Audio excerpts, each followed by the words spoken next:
Guys, it's Bina and welcome to the Tornado Werebear Druid guide.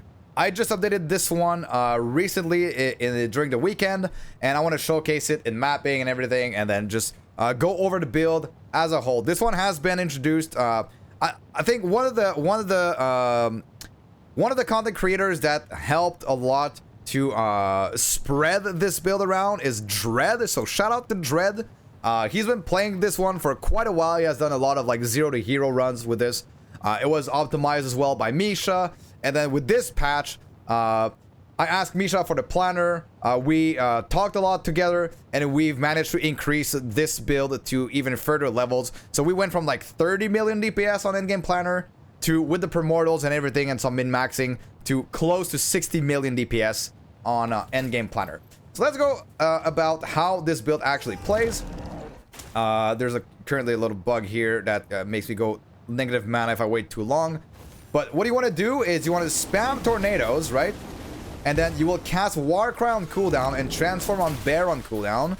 And then you just rampage through the map. While you are rampaging, all of your tornadoes are shooting out Gathering Storm bolts. And so they will be hitting monsters off screen since they have so much range. And it is incredibly high in damage. Obviously, the DPS I'm talking about is like the average DPS. So while you are in your burst window, your damage is actually quite a bit higher than that, right? Damage is actually really high in your burst window, closing in on the 100 million DPS. But yeah, and then you can get, like, you know, more damage than that if you get aspirational planners. So this is the endgame planner here that I'm using. Endgame planner gear. Very strong build. Doesn't have like many downsides. One of the downsides, if you might compare this to like regular tornado bear, regular tornado shaman, but tornado shaman is like you're only spamming tornadoes, right? And you're never transforming to bear. So the damage on that one is about like 15 million on the endgame planner. It's like much less, but you don't have to worry about transforming and you know, rampaging around and like. For this one, there's like a few setups. For the mapping setups, I am casting this on myself, right? I'm casting the tornadoes on myself and then transforming so that they follow me around. But for the bossing setup, you would cast your tornadoes in one specific area and make them stationary. So when you are in human form, instead of being on me, they would be at my cursor. And then when I transform, I can then use swipe. So there's two things you can do, right? One is when you are rampaging, get more multiplier to your damage as well. But swipe is even better at providing extra damage for bossing than like for single target DPS on bosses than rampaging. But both playstyles are good. I include in the guide the different ways that you can play this, and I give a couple of different options as to how to play the Tornado Werebear Druid. So let's go straight into the guide and see what I'm exactly talking about here. So we've seen the gameplay. This is the gear. We're gonna go over the gear a little bit further down. Let's talk about the skills first. First of all, you got Tornado as your main damage skills. So it's proccing Storm Bolts, and the Storm Bolts have a lot of range, and you can increase them even further with Overcast Skies here, this node here. So the nodes I'm talking about for the mapping and the bossing setup. So during mapping, you will take Eye of the Storm, so that the tornado is attached to you. The one thing that happens while mapping is that you do lose Hurricane, which is a double cast chance.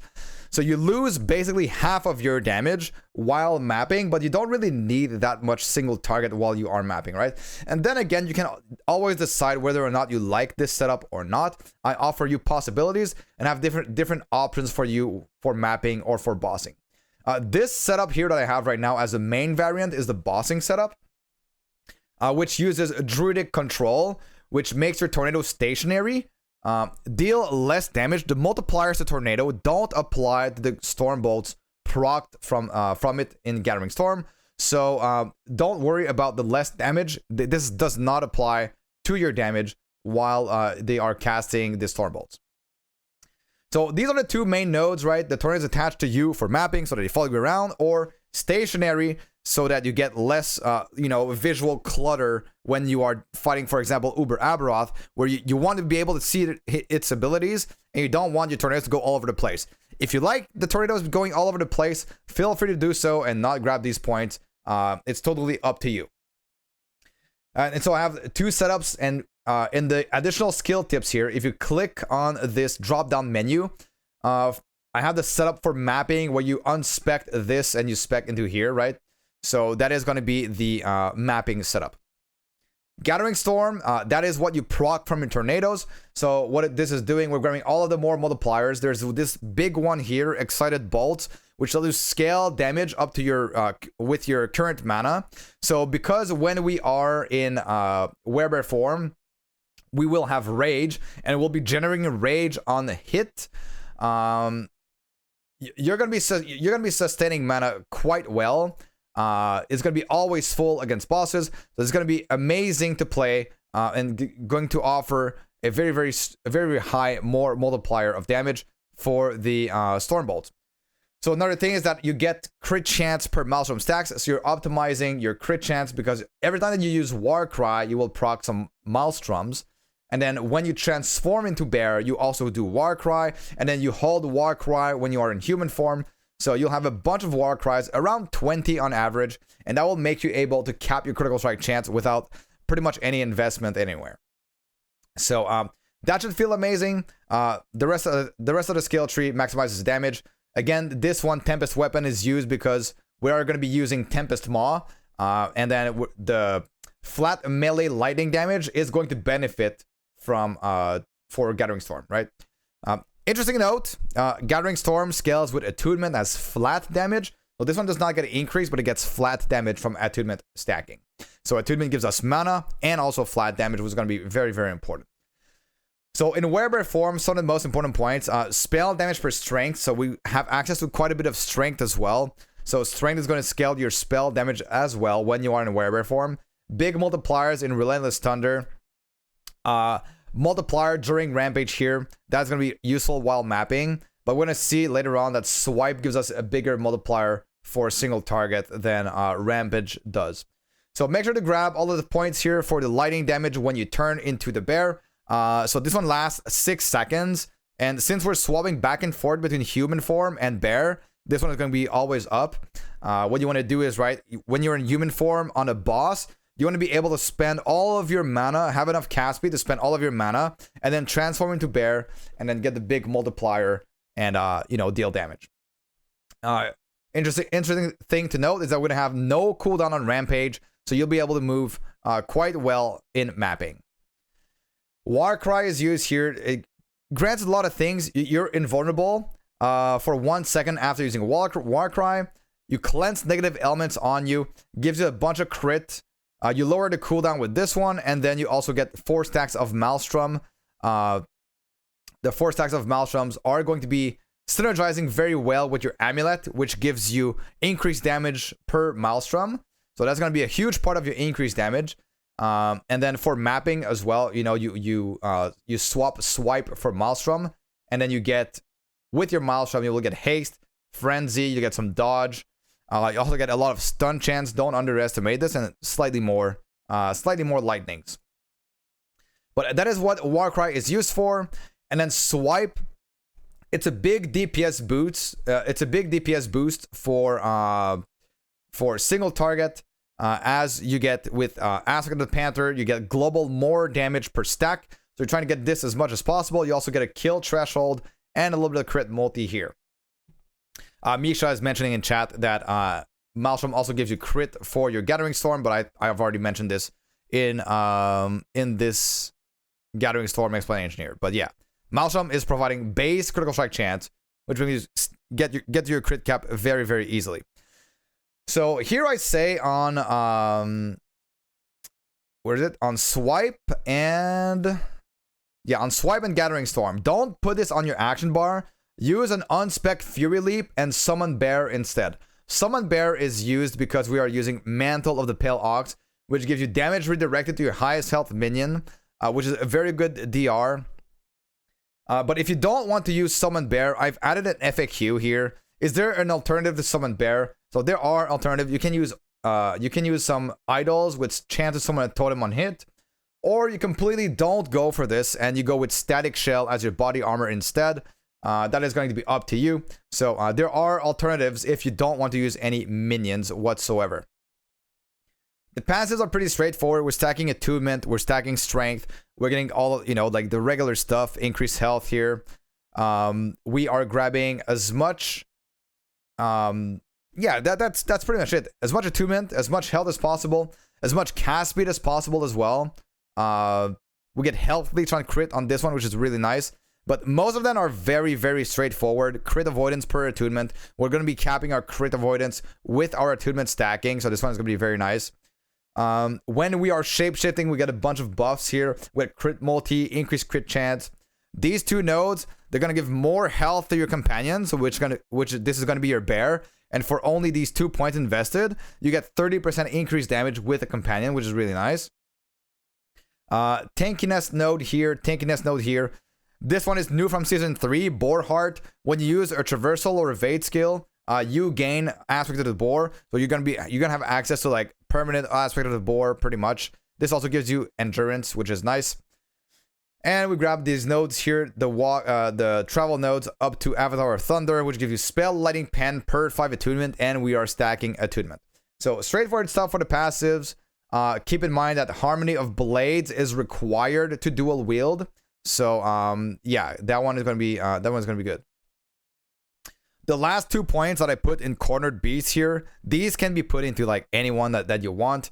I put them in less damage taken on low health just for survivability wise, but you could decide to put these 2 points anywhere where you want.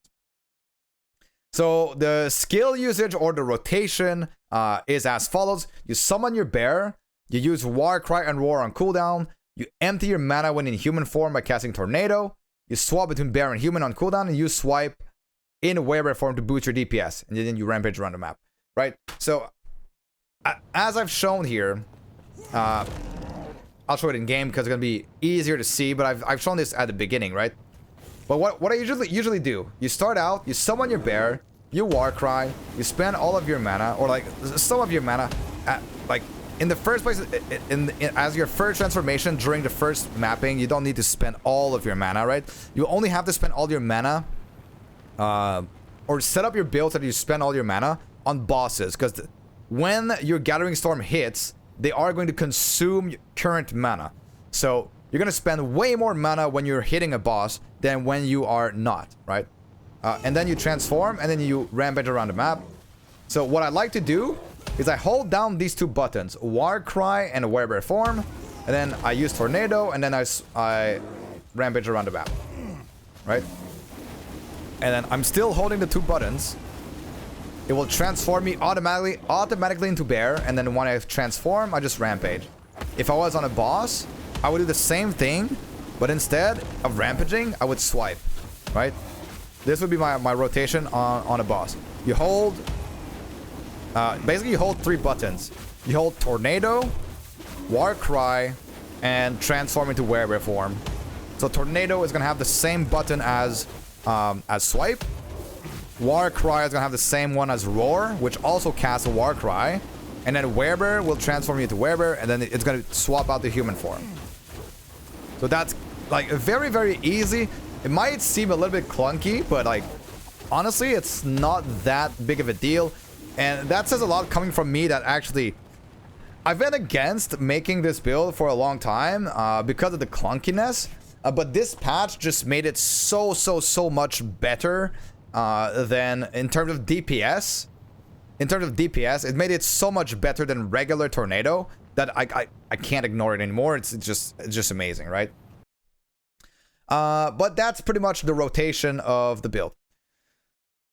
Keep in mind also, you can command your bear with A key and have him use a stance. So with the 2 key now, you have different stances. You got at the top left corner here, defensive stance or offensive stance for the AI of your minion, right?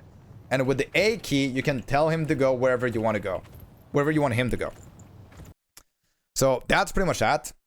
So now let's talk about a bit of the gearing. So Stormbolt skill with attunement, and mana boost it through Excited Bolt, which is the multiplier in Gathering Storm. So we stack attunement and mana to maximize our damage. Mantle the Pale Ox gives you +2 to strength minion skills, strength, movement speed, increased health, DR. It's just amazing overall. We don't care about the strength minion skills. I was thinking about Swarmblade, but you don't care about the strength minion skills, but like everything else about this particular piece of armor is amazing. And the 24 DR also scales, goes additively with your where is it in Beastman?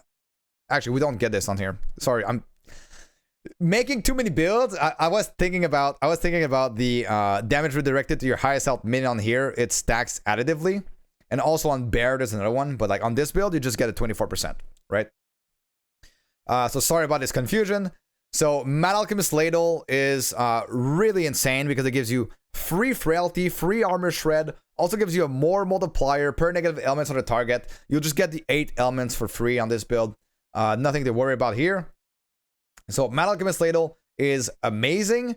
And also Tempest Maw, as we've seen in the Gathering Storm tree, you'll get access to like the node that makes you scale. This node here, Tempest Weapon. You'll gain spell damage per melee damage, which just makes this weapon the best weapon as you're off in here. Also, both of these are very easy to get with multiple LPs. Very, very easy to get.